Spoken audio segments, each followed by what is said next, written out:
3 questions et ce sera terminé. Donc je passe la parole à Monsieur Boris Vallaud pour Nouvelle Gauche. Merci beaucoup, Madame la Présidente.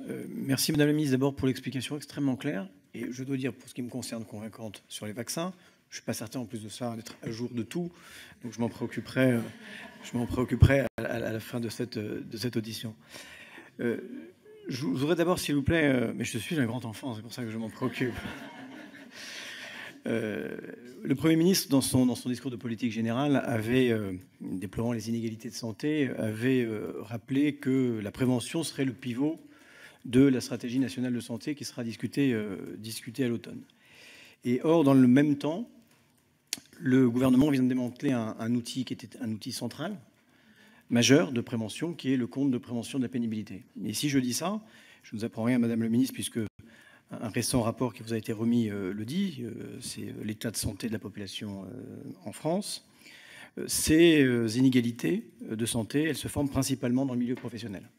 Et quand on regarde le détail de ce rapport, on se rend compte que ces inégalités de santé sont principalement déterminées par des expositions à des agents cancérogènes, à des facteurs de pénibilité, sur lesquels je ne reviens pas, à des environnements agressifs. Et il y a en France 8 millions de travailleurs qui sont exposés à au moins un de ces facteurs de pénibilité, et ils sont parfois cumulatifs.